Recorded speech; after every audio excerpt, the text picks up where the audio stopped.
Hello everyone, welcome back to my channel. And आज का जो हमारा ये लेक्चर होगा इसके अंदर हम बात करेंगे रिज़र्व बैंक ऑफ इंडिया की।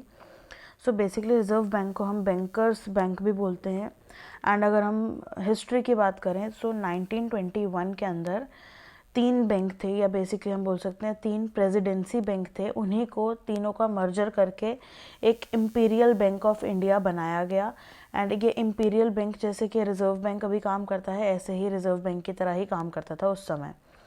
उसके बाद इम्पीरियल बैंक ऑफ इंडिया को ही एक स्टेटस दे दिया गया या नाम बदल दिया गया, उसको बना दिया गया state bank of India. And 1955 के अंदर हुआ ये, 1 जुलाई 1955 के अंदर इम्पीरियल बैंक को स्टेट बैंक ऑफ इंडिया बना दिया गया। लेकिन कन्फ्लिक्ट आने लगा, क्यों? क्योंकि बेसिकली अगर कोई भी एक ऐसा बैंक है या ऐसी एक अथॉरिटी है जैसे आरबीआई है, वो रूल्स बनाती है एंड बैंक जो नोट जो है वो इशू करती है, वो प्रिंट करती है, ये सारे काम उसके होते हैं। बट अगर मैं बात करूं मॉनेटरी पॉलिसी या making currency, manage foreign currency, issue currency, ये सारे काम आरबीआई के हैं। और साथ ही साथ वो पब्लिक डीलिंग भी कर रही है। तो इस तरीके से अगर एक ही बैंक अगर ये सारे काम भी कर रहा है, फंक्शंस भी वो परफॉर्म कर रहा है इस तरीके के, और साथ ही साथ पब्लिक डीलिंग भी कर रहे हैं, तो ऐसे वो रूल्स बनाएंगे जो वो उनके फ़ायदे के लिए हैं, तो वो पब्लिक के फ़ायदा नहीं देखेंगे। तो इसीलिए क्या होने लगा, यहाँ पे कॉन्फ्लिक्ट ऑफ इंटरेस्ट होने लगा। क्योंकि state bank of India public dealing भी करता था, करेंसी भी बनाता था, फॉरेन करेंसी को मैनेज भी करता था, इशू भी करता था करेंसी, और मॉनेटरी पॉलिसी को भी बनाता था। तो वो अपने फेवर में ही बनाने लगा सारी पॉलिसीज, सारे रूल्स। 1926 के अंदर एक महसूस हुई, इसकी ज़रूरत पड़ी क्या कि हमें एक सेपरेट से एक ऐसी अथॉरिटी होनी चाहिए जो सारे ये फंक्शंस करे एंड वो पब्लिक फंक्शंस या पब्लिक रिलेशंस में ना हो। सो हिल्टन यंग कमीशन बनाया गया। हिल्टन यंग कमीशन को हम royal commission on Indian currency and finance भी कहते हैं। भारतीय मुद्रा और वित्त पर शाही आयोग भी कहा जाता है इसको। अच्छा, इस कमीशन ने रिकमेंड करा क्रिएशन ऑफ सेंट्रल बैंक को, कि एक सेंट्रल बैंक होना चाहिए जैसे कि आज की डेट में आरबीआई है।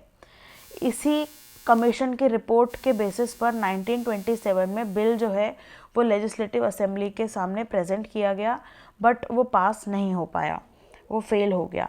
बट 1934 के अंदर reserve bank of India act 1934 जो है वो पास किया गया एंड ये फोर्स में आया विद इफेक्ट फ्रॉम 1 अप्रैल 1935। सो ये डेट आपको याद रखनी है, 1 अप्रैल 1935 से ये फोर्स में आया, एनफोर्स हुआ। इसके बाद रिज़र्व बैंक से रिलेटेड कुछ इम्पॉर्टेंट चीज़ें, बेसिकली अगर मैं बात करूँ रिज़र्व बैंक के हेड ऑफिस की, तो इनिशियली जब ये हेड ऑफिस बनाया गया था तो मुंबई में इसका हेड ऑफिस नहीं था, लेकिन अभी हम बात करें तो अभी मुंबई में है। पहले हेड ऑफिस था कलकत्ता के अंदर या कोलकाता के अंदर। सो 1937 के अंदर, इस ईयर के अंदर परमानेंटली जो हेड ऑफिस है आरबीआई का उसको शिफ्ट कर दिया गया मुंबई में। कलकत्ता से मुंबई शिफ्ट कर दिया गया 1937 में। अकाउंटिंग ईयर जो है आरबीआई का वो कब से स्टार्ट होता है या कब से कब तक होता है? 1 जुलाई से लेकर 30 जून तक अकाउंटिंग ईयर होता है आरबीआई का। अगर मैं बोलूँ इनिशियल कैपिटल कितनी थी आरबीआई की जब उसको बनाया गया था या वो फोर्स में आया था, so it was 5 crore rupees. अच्छा, अब आरबीआई जो है अगर उसी का एस्टैब्लिशमेंट की डेट भी पूछी जाती है तो एस्टैब्लिशमेंट की डेट भी यही सिमिलर होगी, 1 अप्रैल 1935। अच्छा, आरबीआई ने 2 कंट्रीज़ का सेंट्रल बैंक बन के रोल निभाया है, तो एक्ट करा है as central bank of 2 countries.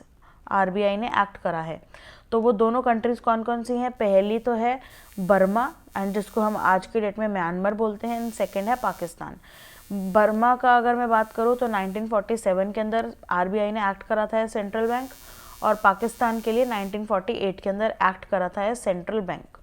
और बर्मा की जो कैपिटल है उसको आप मतलब वो जो है वो है रंगून, तो याद रखना है आपने, रंगून।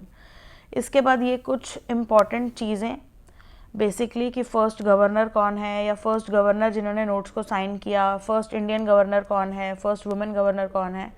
सो जैसे ही आरबीआई हमारा ये बन गया, ये बॉडी बन गई, एक ऐसा इंसान चाहिए था जो एक्सपीरियंस्ड हो, जिसको चीज़ों के बारे में पता हो। तो एक इंसान थे ऑसबॉर्न स्मिथ, इनको फर्स्ट गवर्नर बनाया गया आरबीआई का। तो जैसे ही मैं मतलब याद करने के ट्रिक के लिए आप ऐसा समझ सकते हैं, आरबीआई जैसे ही बॉर्न हुई तो ऑसबॉर्न स्मिथ को आपने गवर्नर बना दिया पहला। बॉर्न आरबीआई बॉर्न, इनके नाम में भी आ रहा है बॉर्न। इसके बाद फर्स्ट गवर्नर जिन्होंने नोट को साइन किया, तो साइन करवाने के लिए हम टेलर के पास गए, जैसे सिग्नेचर कराने के लिए हम टेलर के पास जा रहे हैं यहाँ पे, अदरवाइज हम साइन कराने के लिए टेलर के पास नहीं जाते, हम कपड़े सिलवाने के लिए जाते हैं। बट इस तरीके से आप याद रख सकते हैं कि यहाँ पर फर्स्ट गवर्नर जिसने नोट्स को साइन किया वो कौन थे, जेम्स टेलर। टेलर के पास गए हम सिलवाने के लिए, साइन सिलवाना। फर्स्ट इंडियन गवर्नर कौन थे, तो देश का मुंह देखते हुए हमने इनको अपॉइंट किया, तो वो कौन है, सी.डी. देशमुख, देश का मुंह देखते हुए, तो याद रख सकते हैं आप। इसके बाद फर्स्ट वुमेन गवर्नर कौन है, उषा थ्रोट, ये भी याद रखना है। इसके बाद 24th एंड 25th गवर्नर कौन है, जैसे 25th गवर्नर तो अभी करेंटली के गवर्नर हैं, बट उससे पहले जो हैं वो भी पता होना चाहिए। तो उर्जित पटेल जो है वो उससे पहले के थे, 24th गवर्नर थे। एंड 25th गवर्नर है शशिकांत डे। अगर मैं टर्म की बात करूँ तो 3 साल होता है बेसिकली आरबीआई के गवर्नर का टर्म, एंड 3 साल के ऊपर भी उनका जो काम काल है या कार्यकाल है वो बढ़ाया जा सकता है, तो 2 साल तक उनका कार्यकाल बढ़ाया जा सकता है। 3 साल जो इनका टर्म है गवर्नर का, ये तो अभी की बात है, लेकिन इससे पहले जो टर्म था वो 5 साल हुआ करता था। अच्छा, अब मैं कुछ सुपरलेटिव्स की बात करूँ तो लॉन्गेस्ट सर्विंग गवर्नर कौन है, रमा राव। इन्होंने 7 साल और 197 डेज तक सर्व किया है as governor. And shortest period के लिए किस गवर्नर ने सर्व किया है, तो अमिताभ घोष, इन्होंने सिर्फ 20 दिन के लिए सर्व किया है as governor of RBI. Next आ जाते हैं कि कौन से ऐसे गवर्नर हैं जो बाद में पीएम बने, तो मनमोहन सिंह जी जो थे वो आरबीआई के गवर्नर भी रह चुके हैं, एंड 15th गवर्नर रहे वो आरबीआई के, एंड 13th वो प्राइम मिनिस्टर बने बाद में। इसके बाद अगर मैं आरबीआई के बारे में बात करूं, सो आरबीआई के कुछ ट्रेनिंग कॉलेजेस भी हैं उनके ऑफिसर्स के लिए। सो जो भी आरबीआई के अंदर ऑफिसर्स काम करते हैं, एम्प्लॉयड किए जाते हैं, तो उनको इन 3 कॉलेजेस के अंदर ट्रेनिंग दी जाती है। वो 3 कॉलेजेस हैं आरबीआई अकेडमी, एक है रिजर्व बैंक स्टाफ कॉलेज, एक है college of agricultural banking. RBI academy है मुंबई के अंदर, रिजर्व बैंक स्टाफ कॉलेज है चेन्नई के अंदर, कॉलेज ऑफ एग्रीकल्चरल बैंकिंग है पुणे के अंदर। इसके बाद सब्सिडरीज भी हैं कुछ आरबीआई की। सो बेसिकली सब्सिडरीज को मैं बोल सकती हूँ कि कुछ ऐसी कंपनीज हैं जिसको ओन करती है आरबीआई। आरबीआई ने ही उनको बनाया है कुछ अपना काम करने के लिए, कुछ अपने काम को हल्का करने के लिए, अपना बर्डन कम करने के लिए। सो फर्स्ट है DICGC, deposit insurance and credit guarantee corporation of India. So इनका काम है बेसिकली कि कुछ फंड्स को अलॉट करना, 5 लाख तक के फंड्स को, 5 लाख तक का अगर कोई फंड्स होगा तो उसको अलॉट करना, देना, इनका काम है। इसके बाद सेकंड अथॉरिटी है BRBNMPL, इसकी फुल फॉर्म हो गई, या मैं बोलूँ इसका आप क्या बोल सकते हैं, भारतीय रिजर्व बैंक नोट्स मुद्रा प्राइवेट लिमिटेड। ये इसकी जो फंक्शन है, इसका जो काम है वो है नोट्स को बनाना और करेंसी मेकिंग के बाद करेंसी को इशू करना।